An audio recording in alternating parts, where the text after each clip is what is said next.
Jimbo's Garage. Good afternoon, everyone. Welcome back to Jimbo's Garage. Well, I got some sections here of some fencing that surrounds a local golf course here. I mean, there's literally thousands of feet of this type of fencing around the perimeter of this golf course. Now, this happens to be just a few sections from one of the homeowners that is backed up to the golf course, and what he's got is he's got some rotting going on here on a few of the ends. They're completely rotted off. There's a lot of decay going on here. So what we need to do is cut off section of these bad areas that are corroded and weld on some more round tubing and a couple more tabs on here and get it back to the original condition so they can get this thing painted. So with that said, let's get this project started.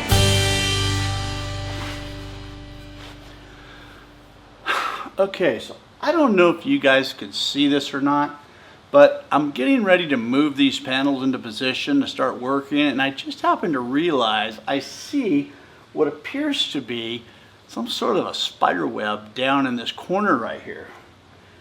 And I'm really thinking that this is the home of a black widow spider. Now I gotta be sure that this thing here is nowhere to be seen when I start handling these things, because that's the last thing I need is to get bit by one of those guys. So let's take a closer look and see if we can get something out of this thing, because I really think he's in there alive, or she is. Let's check it out. Oh, it's for sure in there.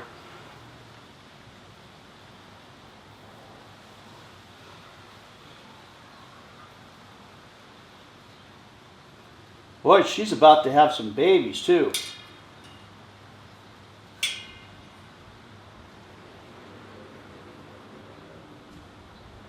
Whoa. Check that out.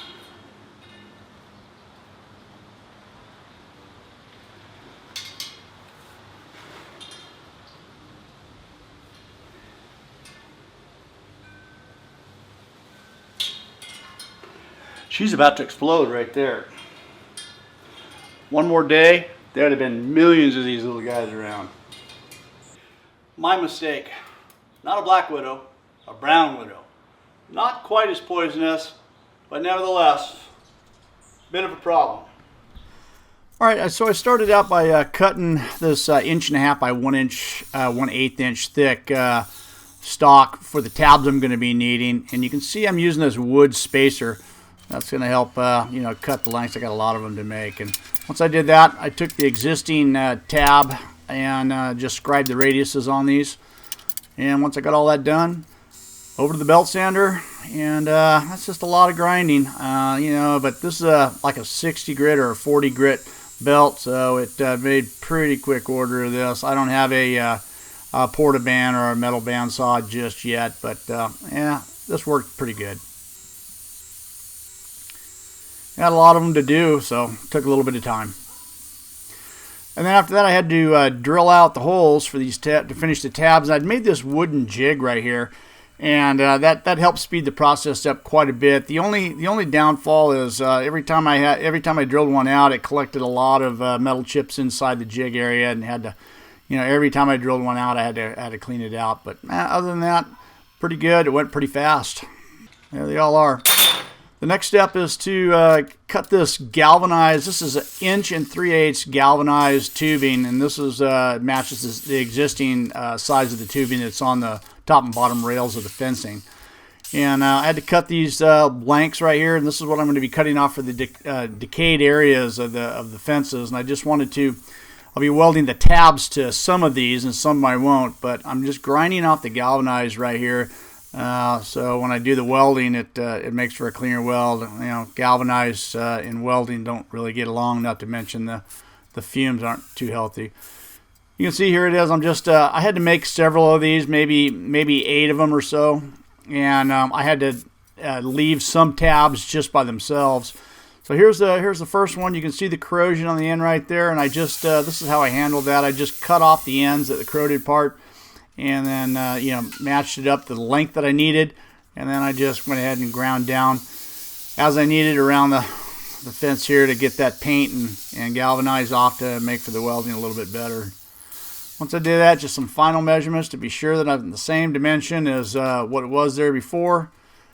And just tacked it into place, and once I got it tacked into place, a little bit of adjustment to bang things around to get everything up to where it's nice and level and straight across, and then just started welding things out. Now, I had to use the stitch method here of welding. This is some pretty thin tubing, and even though I had my welder turned down quite a bit, still was wanting to burn through. So yeah, that stitch method worked out pretty good.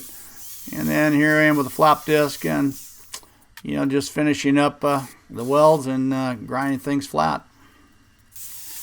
Once I did that, I got a lot of these connections to make, pretty much the same thing.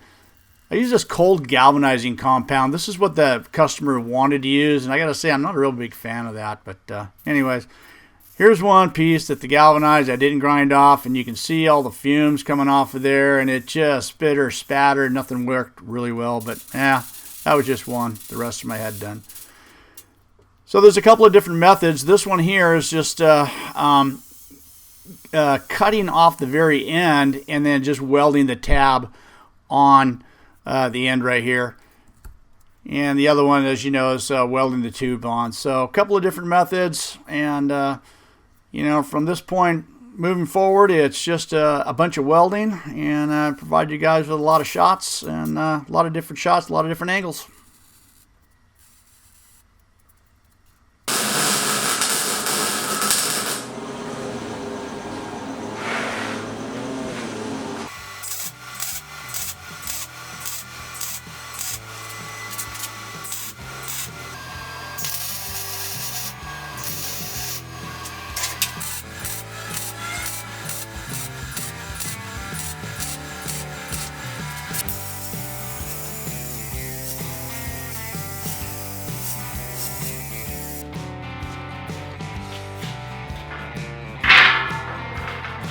Okay, well there it is, all 5 panels are complete. I ended up replacing 13 of these end pieces on these 5 panels, and then I primed them with this cold galvanizing compound per the owner's request.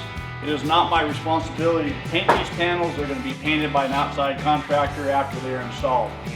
And I just learned I got 25 more of these panels to do. So anyways, I hope you guys enjoyed this video. Thanks for watching. Don't forget to rate, comment, subscribe for more videos. See you next time on Jimbo's Garage.